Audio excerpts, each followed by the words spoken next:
SX4 S-Cross je namenjen tistim, ki si želite praktičnega, prostornega in uporabnega avtomobila.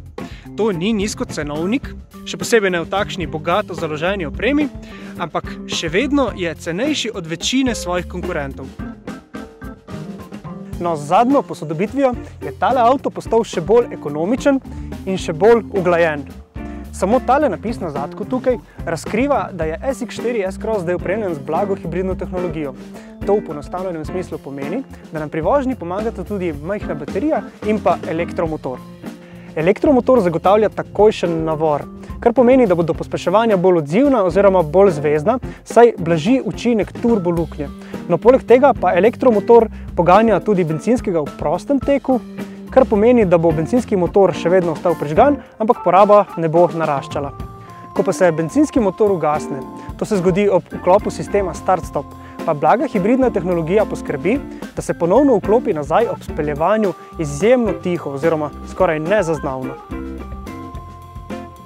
Poraba na našem testnem krogu je tako znašala zgolj 5,6 litra na 100 prevoženih kilometrov, kar je skoraj liter manj od klasične različice s takšnim motorjem. Izbiro tako priporočamo, saj cenovna razlika med njima dejansko ni velika. No, je pa res, da pri različici z blago hibridno tehnologijo ne boste smeli pogrešati samodejnega menjalnika, ker ta pač ob tej kombinaciji trenutno še ni na voljo. Nas je med testom najbolj prepričal občutek, da smo za vloženi denar tukaj dobili res veliko. Vsekakor gre za eno najboljših razmerij med vrednostjo in ceno ta hip. No, naš testni avto je takole z vsem, kar se da sploh v avto naložiti, na voljo za 24 tisoč evrov. Je pa res, da se da z nekaj pametnega prilagajanja opreme še marsikaj prihraniti.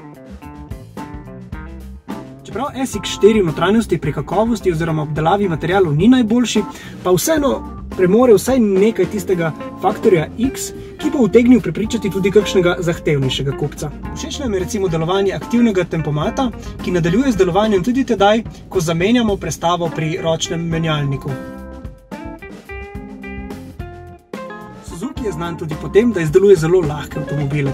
In tudi SX4, kljub temu, da so njegove zunanje mere dokaj zajetne, pri tem ni izjema. Avto tehta namreč le 1265 kg. Ko to dejstvo dodamo še zelo mehko nastavljenemu podvozju, dobimo zelo lahkotno vožnjo.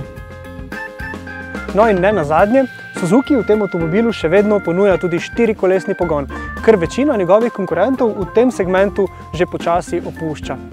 No in še več, 4-kolesni pogon je na voljo tudi že v različici, ki stane manj kot 20 tisoč evrov. Torej SX4 S-Cross nikakor ni avto za tiste, ki v avtu vidite nekakšen statusni simbol, imidž pripomoček ali pa sredstvo za postavljanje. Je prijazen in uporaben sopotnik družin, ljudi z aktivnim življenjskim slogom, lahko tudi starejših. Vozili ga boste po makadamu, v snegu, v blatu, uprizadejali kakšno prasko, ampak to je povsem prav. Navsezadnje, za svoj denar ste avto kupili vi.